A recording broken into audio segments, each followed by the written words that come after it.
हरे Krishna, Radhe Radhe. So friends, आज की video में हम अक्षय तृतीया की बहुत ही सरल पूजा विधि देखने वाले हैं। सो फ्रेंड्स, जो व्यक्ति पूजा में ज़्यादा समय नहीं लगा पाते हैं उनके लिए पूजा विधि बहुत ही यूजफुल होने वाली है। सो फ्रेंड्स, आज के दिन श्री हरि विष्णु जी और माता लक्ष्मी की पूजा की जाती है और आज ही के दिन श्री परशुराम जी की पूजा की जाती है। और कहा जाता है कि इस दिन जब तब किया गया दान हमें 1000 गुना फल के बराबर माना जाता है। सो फ्रेंड्स, ये जो अक्षय तृतीया है 2025 में 30 अप्रैल को पड़ा है और वीडियो आप अंत तक जरूर देखिएगा, जिसमें हम ये देखेंगे कि जो भी पूजा सामग्री हो उसका हम क्या दान करेंगे और उसमें से क्या अपने लिए रखेंगे। तो सो फ्रेंड्स, सबसे पहले हम अपने घर के मंदिर में, अगर आप मंदिर में घर के मंदिर में पूजा करना चाहते हैं या फिर कहीं चौकी लगा के पूजा करना चाहते हैं तो वहाँ पे साफ सुथरा आप कोई सा भी आसन उनको दे सकते हैं। और सबसे पहले हम एक मिट्टी का कलश ले आएंगे मार्केट से, क्योंकि मिट्टी के कलश की पूजा की विशेष महत्व माना जाता है।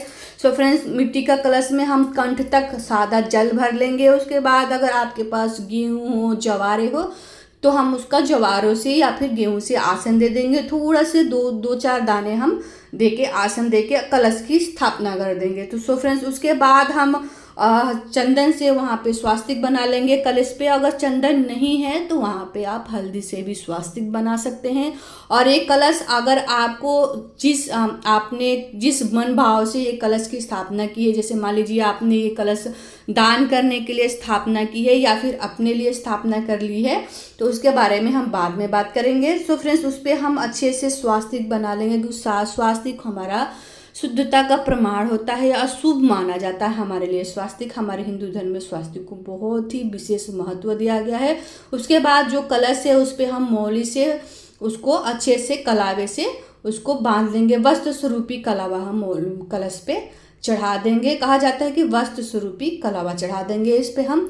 तो सो फ्रेंड्स, इस कलश पे हम वस्त्र स्वरूपी कलावा चढ़ाने के बाद उसमें अगर चाहें तो आप चीनी, थोड़ा सा 2-4 दाने चीनी का, या फिर गुड़ हो तो गुड़ डाल दें उसमें, क्योंकि आजकल चीनियों का ज़माना है। तो चीनी, शक्कर आपके पास जो भी है उसमें डाल के और आप उस पर ढक्कन से, कोई प्लेट हो या फिर आजकल कलश पे ही एक प्लेट दे देते हैं, उस पर आप ढक के उस पर आप कोई सा भी ऋतु फल, जैसे आम हो गया, ककड़ी हो गई, या फिर कोई भी ऋतु फल हो गया या नाशपाती हो गया, आप उस पर एक फल रख दे। उसके बाद जो भी आपके पास जितना भी फल है अपने सामर्थ्य के अनुसार आप पास में एक प्लेट में रख दे। भोग के तौर पे हम उसको चढ़ाएंगे। उसके बाद आप शक्कर ले ले, उसके जगह पे अगर गुड़ है तो आप गुड़ भी रख सकते हैं। उसके बाद हम जवारे ले लेंगे और सबसे पहले हम दीप प्रज्वलित कर देंगे, क्योंकि दीप जो होता है हमारे पूजा का साक्षी होता है। तो सबसे पहले हम दीप प्रज्वलित कर लेंगे। और ये पूजा हम इसलिए कर रहे हैं, अगर मंदिर में आप पूजा कर रहे हैं तो गणेश जी को विराजमान कर लें। यहाँ पे भी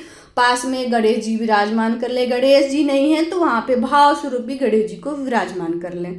उसके बाद हम थोड़े से चने की दाल ले लेंगे। चने की दाल की बहुत विशेष महत्व माना जाता है। अनाज का दान महादान माना गया है।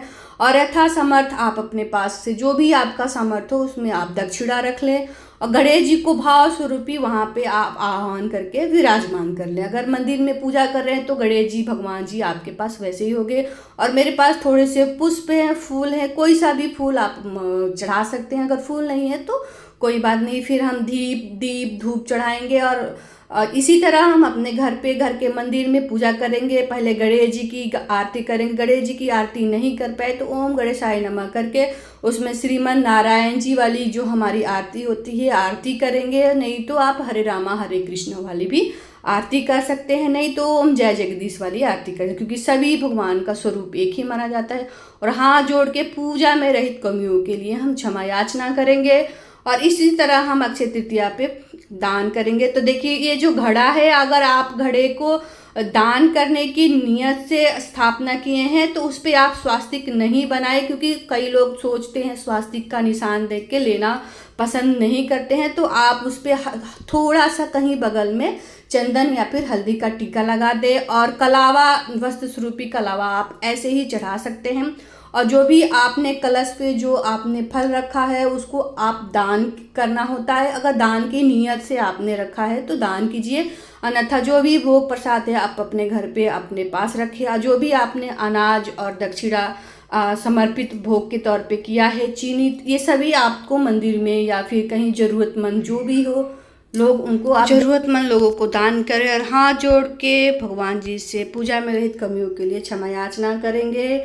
और फ्रेंड्स, पूजा करने के बाद अगर आप हो सके तो एक लोटे में थोड़ा सा जल भर ले, सूर्य देव को अर्घ देने, क्योंकि वैशाख के महीने में सूर्य देव को अर्घ देने की विशेष महत्व माना जाता है। तो थोड़ा सा जल में हम थोड़ा सा शक्कर मिला लेंगे और सूर्य देव को, अगर ब्रह्म मुहूर्त में आप सूर्य देव को जल दे रहे हैं तो बहुत ठीक है, नहीं तो सूर्य देव को आप अर्घ दे सकते हैं पूजा करने के बाद, क्योंकि वैशाख के महीने में सूर्य देव की ही पूजा की जाती है। वैशाख का महीना सूर्य देव को समर्पित किया गया है।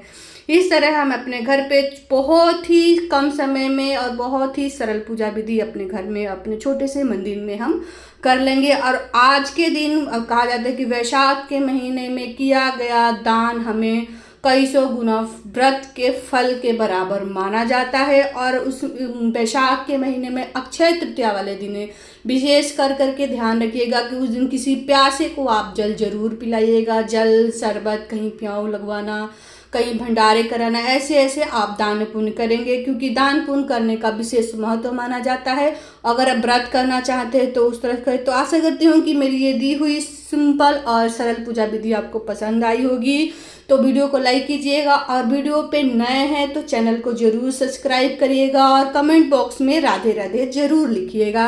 और वैशाख के महीने में क्या दान करना चाहिए, वैशाख के नियम क्या होते हैं, और आपके घर में लड्डू गोपाल हैं तो लड्डू गोपाल की अक्षय तृतीया वाले दिन पूजा कैसे, सेवा कैसे करें, उसकी सभी तरह की वीडियो आपको मेरे चैनल पे मिल जाएगी। तो मिलते हैं दूसरी वीडियो में। राधे राधे।